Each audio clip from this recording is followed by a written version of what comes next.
युवा मामले और खेल विभाग के नियंत्रण में राज्य में खेलों के विकास की सर्वोच्च संस्था है और वो सर्वोच्च संस्था जब भ्रष्टाचार के अड्डे में डूब जाए तो फिर राजस्थान प्रदेश के खिलाड़ियों का क्या होगा। मंत्री होते हुए भी उनकी ये हालात थी कि उनको क्रीड़ा परिषद में जाने के लिए रोक लगा दी थी, इस तरीके के वहां भ्रष्टाचारी शामिल हो गए थे। अंतर्राष्ट्रीय स्तर या अन्य प्रतियोगिताओं के लिए प्रतिभाओं के चयन या सरकारी सेवा में आउट ऑफ टर्न नियुक्ति दिए जाने का प्रावधान नहीं है। ये व्यापार चलाया राजस्थान में इस टी शर्ट और निकर के नाम से ग्रामीण ओलंपिक के। मेरे घर भी आज 50 टी शर्ट पैक की पैक पड़ी है। जिन अधिकारी से आप जांच करा रहे थे आईएएस नरेश जी ठकराल साहब से, वो उस समय उस क्रीड़ा परिषद के अध्यक्ष थे 2022 में। जो अध्यक्ष था उसी से अगर आपने जांच कराई तो वो जांच मुझे संभव नहीं है कि वो ठीक है। क्या आप ये एसएसजी में मुकदमा दर्ज करा के इनकी जांच कराएं? नहीं तो ये बहुत बड़ा खेल एक्ट का घोटाला है। अंतर्राष्ट्रीय स्टेडियम मेरे राजगढ़ में बना, 2 करोड़ रुपए आपकी राज्य सरकार ने और एमएलए कोटे से उसमें लागू हुए और 2 करोड़ रुपए का काम आज दिन तक पिछले 3 वर्ष में नहीं हो पाया है। अब सीकर या जयपुर जाने की जरूरत नहीं। सरकारी नौकरी का सपना अब झुंझुनू में ही पूरा होगा। बैंक, रेलवे या शिक्षक भर्ती, हर परीक्षा के लिए यहाँ मिलेगी सही गाइडेंस और बेस्ट फैकल्टी। आधार क्लासेस झुंझुनू, सफलता का सच्चा आधार। मैं सबसे पहले आपका बहुत बहुत धन्यवाद और आभार प्रकट करना चाहता हूं। युवाओं का अगर नाम आए तो सबसे ज्यादा युवा एवं खेल मामलात के बाद चर्चा है।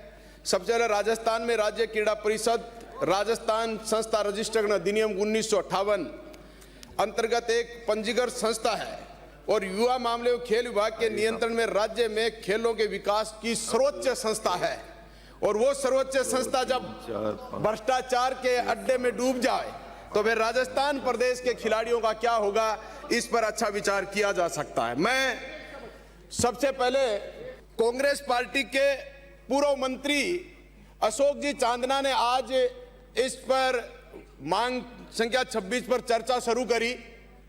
उन मंत्री का तो मैं मानता हूं कि वो क्रीड़ा परिषद में मंत्री होते हुए भी उनकी हालात थी कि उनको क्रीड़ा परिषद में जाने के लिए रोक लगा दी थी, इस तरीके के वहां भ्रष्टाचारी शामिल हो गए थे। माननीय मंत्री महोदय हैं, इनको तो हो सकता है ऐसा नहीं होगा, कहीं न कहीं क्रीड़ा परिषद में जाने से कोई रोकता होगा, लेकिन क्रीड़ा परिषद में अशोक जी चांदना ने सबसे पहले और हमारे घनश्याम जी भी अब चर्चा कर रहे थे ग्रामीण ओलंपिक खेलों की। मैं सबसे पहले ग्रामीण ओलंपिक खेलों के बारे में बात करूं तो मैं माननीय सभापति महोदय, इस राजस्थान की विधानसभा में मैंने क्वेश्चन लगाया, उसकी पर्सन संख्या 630 और उसमें ग्रामीण ओलंपिक का जवाब आया। वह सुनकर सदन और पूरा राजस्थान अचंभा करेगा कि उसका उद्देश्य क्या था। उसका उद्देश्य इन्होंने बताया कि ग्रामीण ओलंपिक खेलों के आधार पर राज्य, राष्ट्रीय, अंतर्राष्ट्रीय स्तर या अन्य प्रतियोगिताओं के लिए प्रतिभाओं के चयन या सरकारी सेवा में आउट ऑफ टर्न नियुक्ति दिए जाने का प्रावधान नहीं है। तो राजस्थान में आपने 57 लाख लोगों को जिस टी शर्ट और निकर बांटने की जो बात कर रहे थे कि हम हर खिलाड़ी पहन के बैठा है, हर खिलाड़ी पहन के नहीं बैठा है। ये व्यापार चलाया राजस्थान में इस टी शर्ट और निकर के नाम से ग्रामीण ओलंपिक के।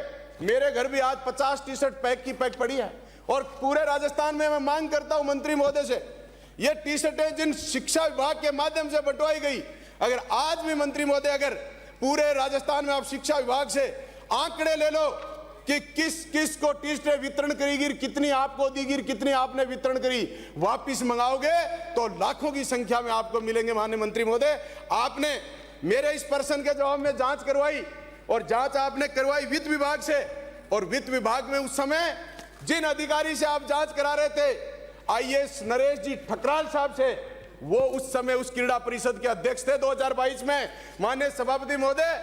और वो नहीं व्यक्ति के द्वारा अगर आपने वो जांच कराई तो उस जांच से मैं संतुष्ट नहीं हूं अपने आप में, क्योंकि वो जांच सही नहीं होगी, क्योंकि जो अध्यक्ष था उसी से अगर आपने जांच कराई तो वो जांच मुझे संभव नहीं है कि वो ठीक है। उस जांच के कुछ आंकड़े मेरे सामने आपके दिए हुए विभाग द्वारा हैं, मैं आपको बताना चाहूंगा। 17 पॉइंट पर उस पर आक्षेप लगाए गए अध्यक्षण विभाग द्वारा। खेल आयोजन हेतु स्कूल शिक्षा परिषद को जारी राशि का उपयोगिता प्रमाण पत्र प्राप्ति का अभाव 10,33,35,00,000 रुपए का। इसी तरीके से पंचायती राज विभाग से जारी राशि का उपयोगिता प्रमाण पत्र प्राप्ति का अभाव राशि 7,63,20,000 रुपए का।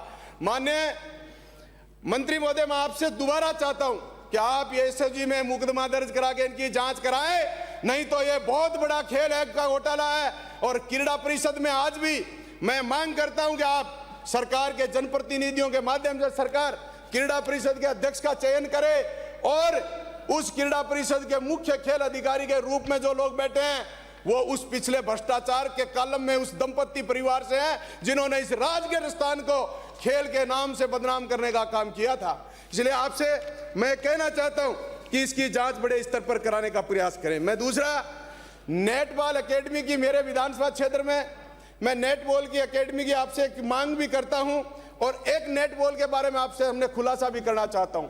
राजस्थान स्टेट नेटबॉल जो राजस्थान में रजिस्टर्ड है, वो राजस्थान स्टेट में बिना खिलाड़ियों को खिलाए भारत की नेटबॉल नेशनल नेटबॉल से वो प्रमाण पत्र ला करके आपके नियुक्ति प्राप्त करने का प्रयास कर रहे हैं। माननीय मंत्री महोदय, उसकी जांच के लिए नेटबॉल के अध्यक्ष ने आपको लिखित में पत्र दिया। आप पहले उनकी जांच करिए कि राजस्थान में आपने कब खेल खेला और उसके बाद आप नेशनल में खेलने के लिए गए, इसकी मैं मांग करता हूं। इसके साथ ही ओलंपिक, आपने जिस तरीके से अंतर्राष्ट्रीय स्टेडियम मेरे राजगढ़ में बना, उसका प्रचार बहुत बड़े स्तर पर किया गया कि हमने इंटरनेशनल स्टेडियम बनाया। माननीय मंत्री महोदय, मैं एक तो आपसे उसमें जांच का विषय है कि 2 करोड़ रुपए आपकी राज्य सरकार ने और एमएलए कोटे से उसमें लागू हुए और 2 करोड़ रुपए का काम आज दिन तक पिछले 3 वर्ष में नहीं हो पाया है और आपके किसी ठेकेदार ने अधूरा स्ट्रक्चर खड़ा करके 2 करोड़ रुपए की पूरी राशि का भ्रष्टाचार हुआ है। मैं कहता हूं उस काम को या तो संपूर्ण कराएं, अगर संपूर्ण नहीं करा सकते तो उस ठेकेदार के खिलाफ उस 2 करोड़ रुपए की जांच करा के उनसे रिकवरी करें और उसके पेनल्टी लगाने का काम करें। माने सभापति महोदय, मैं इसके साथ ही मैं कहना चाहता हूं, स्कूलों में कह दिया एक आपकी जो सरकारी योजनाएं, जो खिलाड़ियों को आपने योजनाएं बना रखी हैं, किस कैटेगरी का पदक लाएगा उसको हम राशि देंगे, किस पदक का व्यक्ति पदक लाएगा उनको नौकरी देंगे और किन लोगों को खिलाड़ियों को हम और प्रोत्साहन राशि देंगे। लेकिन ये समयबद्ध तरीके से लोगों को नहीं मिल पा रही है। आज मिलने वाली सहायता राशि अगर 3 साल बाद मिलती है तो उस खिलाड़ी का और उस परिवार में संकट पैदा हो जाता है। इसलिए आप ये समयबद्ध रूप से आप तय समय के अनुसार उन लोगों को देने का प्रयास करें। एक मैं कह रहा था, आपके प्रशासनिक व्यवस्था जो क्रीड़ा परिषद की है उसमें 483 पद सर्जित हैं, उसमें से सिर्फ 152 पद भरे हुए हैं, 331 पद रिक्त हैं। उनको भरेंगे तो ही राजस्थान प्रदेश के युवाओं के बारे में हम कोई बात कर पाएंगे। इसी तरीके से खेल प्रशिक्षकों के आपके 248 पद स्वीकृत हैं, जिसमें मात्र 61 खेल प्रशिक्षक आपके पास हैं। 187 पद उन प्रशिक्षकों के खाली हैं। जब हमारे पास प्रशिक्षक ही नहीं है खिलाड़ियों के, तो जितनी अकेडमियां हमारी खुली हुई हैं उन सब अकेडमियों को कौन प्रशिक्षण देगा। इसलिए आपसे कहना चाहता हूं, इनको आप प्रशिक्षण देने के लिए भर्ती करें, जिससे खिलाड़ियों को नौकरी। एक मैं कह रहा था, आपकी जितनी भी अकेडमियां हैं, मैं कुछ अकेडमियों को आपको हवाला देना चाहता हूं। एक आवासीय खेल स्कूल है जयपुर में, जिसमें आपके 75 पद हैं, मात्र 26 खिलाड़ियों का एडमिशन है, बाकी पोस्ट खाली पड़ी हैं। इसी तरीके से मैं आपको कहना, बालक बालिका कबड्डी अकादमी चूरू में, जिसमें 50 सीट है, मात्र 40 लोग भरे हुए हैं। इसी के साथ ही आपको एक बालक बास्केट अकादमी जयपुर में है, जिसमें 25 में से मात्र 12 सीटें भरी हुई हैं। जहां ये रिक्त स्थान है उनमें काबिल बच्चों को आप एडमिशन देकर उनको प्रशिक्षण देने का काम करें, खाली स्थान नहीं रहे। और एक में भूखंड आवंटन के आपकी पॉलिसी है। मैं धन्यवाद करता हूं कि आप लोगों ने भूखंड आवंटन पॉलिसी तो करी, लेकिन क्या आपने मंत्री महोदय पॉलिसी जो बनाई है वो खिलाड़ियों को आवासीय रेजिडेंस देना चाहते हैं, कॉमर्शियल रेजिडेंस देते हैं, कॉमर्शियल एक्टिविटी के लिए देते हैं। ऐसे जिन लोगों के आपने आवंटित करे हैं उनमें वो आवासीय रेजिडेंस करे, वो मान्य है। लेकिन अगर कॉमर्शियल कर रहे हैं तो इसकी आप जांच कराओ पूरे राजस्थान में। जिनको आपने आवास के लिए आवंटन करा और उससे हटकर अगर उसका उपयोग कर रहे हैं तो उसकी भी जांच का बड़ा विषय है, आप उसकी जांच करें। के साथ मैं ये कहना चाह रहा हूं कि आपका एक महाराणा प्रताप यूनिवर्सिटी की पिछले बजट में घोषणा हुई और उसमें एक बार बजट आपका 80 लाख स्वीकृत हुआ और दोबारा उसमें फिर 15 लाख रुपए का बजट स्वीकृत हुआ। और आपके डिपार्टमेंट ने लिखा है, आंकड़े महाराणा प्रताप खेल विश्वविद्यालय की स्वीकृति जारी नहीं होने के कारण शून्य रखे गए हैं। शून्य हुए 80 लाख रुपए और 15 लाख रुपए का बजट आवंटित हो गया। लेकिन आपकी कोई किरवंती नहीं होने के कारण उस पर कोई खर्च नहीं हो पाया।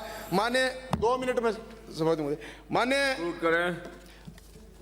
सभापति महोदय, मैं इनको भी मैं दे रहे हैं, दोनों तरफ की स्थिति ऐसी है कि मुझे ऐसा लग रहा है आपकी तरफ से लोग इसलिए नहीं बैठते कि आपकी सरकार ने हाथ बांध दिया हमारे मंत्रियों को। मंत्रियों की घोषणाओं के लिए इंतजार करते हैं लोग, मंत्रियों के पास घोषणा करने के लिए कुछ छोड़ा नहीं आपने, वो सीधा सीधा अपना भाषण देके और रवाना होता है, इसलिए सुनने की इच्छा नहीं रहती। इसलिए हो सकता है ये भी चले जा रहा, आप वाले भी कोरम कई बार कमी रह जाती है। आप माननीय मुख्यमंत्री जी से मैं आग्रह करता हूं और आपको भी कहना चाहता हूं, थोड़ा थोड़ा हमारे मंत्रियों को यहाँ घोषणा करने के लिए कुछ कागज बोलो, खत्म होने वाला समय, और बीच में टोक दिया ना साहब, वो समय मेरा काउंट न करें। इसलिए मैं सभापति महोदय थोड़ा सा उद्योग पर बात करना चाहूंगा। मेरे विधानसभा क्षेत्र में रिको क्षेत्र है माननीय मंत्री महोदय, उसमें सड़क और स्ट्रीट लाइट और पानी की सुविधा का भारी अभाव है। आप इसका पूरा पुनरीक्षण कराकर जो सुविधाएं हमारे उद्योगपतियों को मिल सके, सड़क, पानी और स्ट्रीट लाइटों जैसी बहुत गंभीर समस्या है। एक मैं एमएसएमई के लिए छोटी सी बात करना चाहूंगा। सरकार ने एमएसएमई की पॉलिसी बनाई, आपको धन्यवाद करता हूं, आपने छोटे छोटे व्यापारियों को प्रोत्साहन करने के लिए ऐसा किया। लेकिन आपका 4th क्लास का व्यक्ति कर्मचारी उस जिस क्षेत्र में उद्योगपति अपना एमएसएमई में काम करना चाहता है, वहां एक छोटा सा कर्मचारी वो परमिशन के लिए, वो उसको भूमि कन्वर्जन के लिए, 1 मिनट पूरी कर, कन्वर्जन के लिए उनके लिए अगर रोक देता है। मेरे विधानसभा क्षेत्र में साहब एक उद्योगपति ने, बहुत छोटा युवा राघव उद्योगपति है, उसने होटल टूरिज्म करने का किया, एग्रीकल्चर भूमि में कर रहा था, लेकिन एक ईओ ने 4 बार पुलिस भेज के उसके काम को रुकवा दिया। इससे छोटा आपकी पॉलिसी का, स्टेट का क्या अपमान हो सकता है कि सरकार घोषणा कर रही है कि 5 साल तक हम कुछ भी नहीं कराएंगे और वो जाकर के उसको रोक दे तो काम में। उधर एक बात और, एक कौशल प्रशिक्षण में संस्थाएं जितनी भी धरातल पर आपकी चल रही हैं, उनका समय समय पर भौतिक सत्यापन कराएं मंत्री महोदय कि वो संस्थाएं चल रही हैं कि नहीं चल रही, या फर्जी प्रमाण पत्र बांटने का काम कर रहे हैं।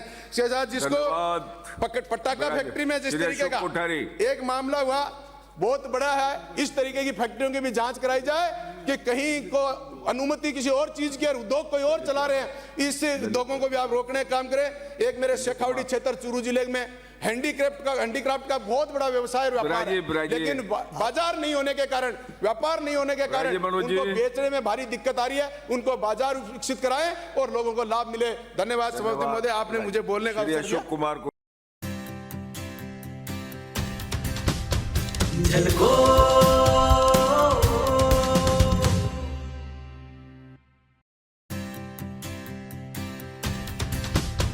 झलको